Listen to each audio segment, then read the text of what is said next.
Alright everybody, welcome back. So let's talk blades, because you know that's exactly what we're into. What I got for you today is another Benchmade. This one is the Benchmade 417 Fact. Oh yeah, baby, it's a fact.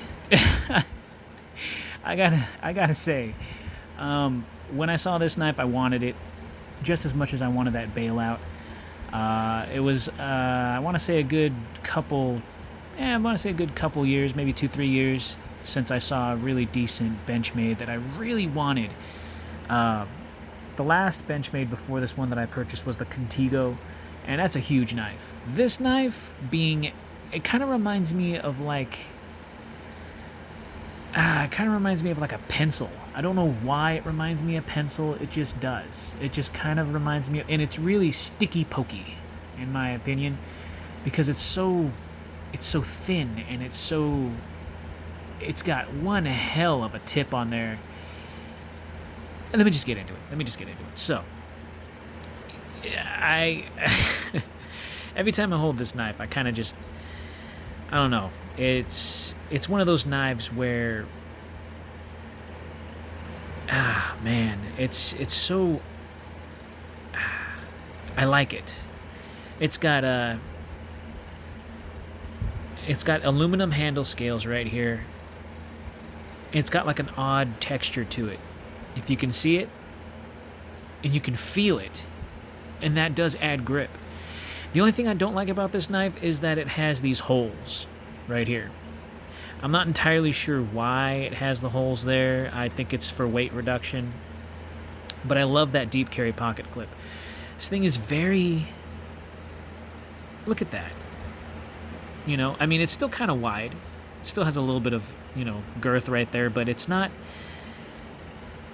I don't know. It's hard to explain. This thing is... Sorry, I bumped the camera. I just bumped the tripod right there. So, this is one of those knives where... It's so hard to explain how this thing is just so... It reminds me of a pencil. It reminds me of a tool.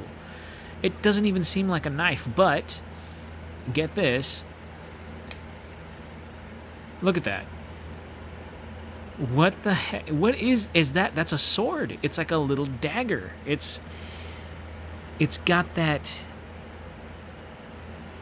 I can't even, and it's almost kind of reminiscent to a switchblade. Like a stiletto almost, but it's not a stiletto. This is a spear point.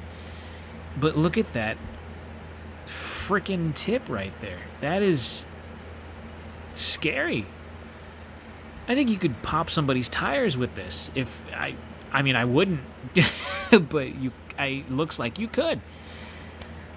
I would probably be scared to watch this thing stab a tomato, because this thing is really just one of those like, just get in there, you, like. And I think this is 4 inches. I'm gonna go into the specs. If you're curious about this knife like I was, it was one of those knives where you just couldn't. I kept looking at the picture. I kept looking at the different pictures in different positions, and like, here's the blade, and here's the. I had to buy it. Here's my. You get a full grip on this thing. And yes, it is textured with those lines. They're kind of bumpy, and it just you got a good grip on there. And then you got the jimping right up here, so it's a perfect thing to like slide in your pocket, hide, and it does have a little bit of weight to it because of the aluminum handles and the steel liners. It's got open construction. Really, really easy to clean. You got, what, 2 little standoffs right there? And then the mechanism for the blade and all that. I mean, it's simplistic, but just looks so damn dangerous. Sorry, this is the Benchmade kind of style, I guess. I don't know. Benchmade, I guess it's a fact. It's a fact. I really don't know. I mean, I don't understand where the name came from. It's a fact. I don't get it. I don't see it. I don't know why this thing doesn't. I don't know. But the access lock on this thing is ridiculously smooth.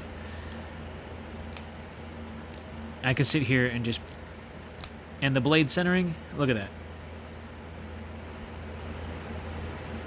Mostly in the center. When I got it, it was in the center. Hold on, I'm going to see this off camera because it looks like it... No, yeah, it's about center. It just looks a little weird in this angle, but it is center. I don't know. Looks like it's kind of a little bit towards that way on the camera, but when I'm looking at it, it looks like it's pretty centered. Might be the lighting, I don't know. Or it could be my eyes. Either way, you can switch the pocket clip from left to right hand, but it's only tip up. The blade steel on this thing...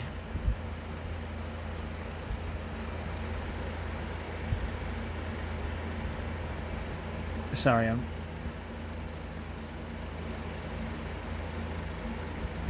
trying to look up the information right here. So the price tag on this thing is $182.75. Yeah, that's about the same price I paid for it. And it is made with a 6061-T6 billet aluminum. I'm not a metal guy with aluminum, so I don't know what that means, but I'm sure it's durable. And it's aluminum. The CPM S30V steel. American made is what they say, so that's a good thing.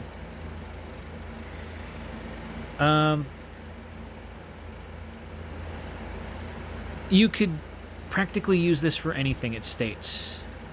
Self-defense, you could throw it in your tackle box, you could drop it in your pants pocket, you can throw it in a backpack, you can hike with it, you could... Whatever. Alright, cool. So let's see how much this thing weighs, because, you know, it does feel a little... It does have some weight to it. So, I mean, you can use it for... It's versatile. You can use it for whatever.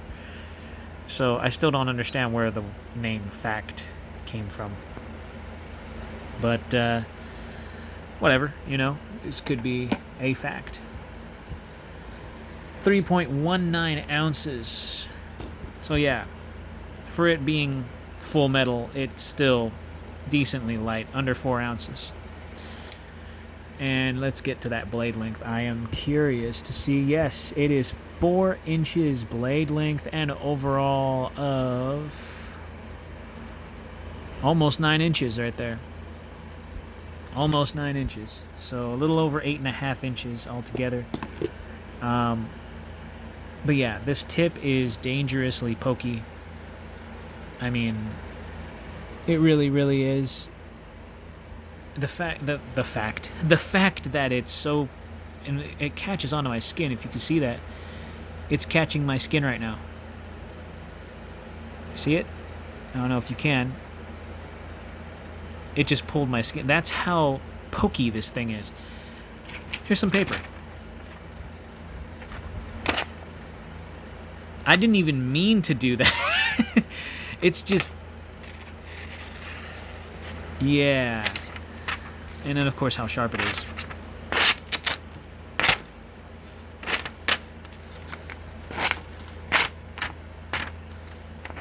Just trying to catch it. Yeah, this thing is really sharp. Really, really sharp. My suggestion, if you're looking for a knife that makes you kind of like a Jack the Ripper, this would probably be one of those type of knives. It sits in the pocket pretty well. I actually carried this for about a month when I first got it. And it still amazes me how nice this thing is and how pokey it is. I haven't really used it to do any heavy cutting, but I did open up some packages with it, and I think I cut a zip tie with it. Yeah, I think I remember. If I remember correctly, I was cutting a zip tie with it, and I realized how dang dangerous this thing is. Oh, I even poked myself with it by accident, and yeah, I drew a little bit of blood. It was on this finger. I was cutting something open, and then I felt it. I just felt it just a little, you know? And I looked, and I was like, oh, I'm okay, I'm not bleeding. And then all of a sudden, I bent my finger down, and it just poured out. And it was such a clean cut, it didn't even bleed right away. So yeah, this thing is, yeah, Really pokey. Really pokey. To EDC this knife, you would have to understand that this has no belly. So cutting with this is going to be a little weird. But I think this is more for self-defense than anything else. If I wanted something that can do everything, I want something that's kind of got a little bit more body than this, because this thing looks like it's more for piercing than it is for slicing. But it does have a really good edge on there, so you can, if you want to, just go all swordsy with it. But you could also use it for a spear, or as a spear, if you really wanted to get some jabbies in there. I don't know. That access lock, though, bro. That's nice. That's nice. So, that's a fact. I'll see you guys in the next one.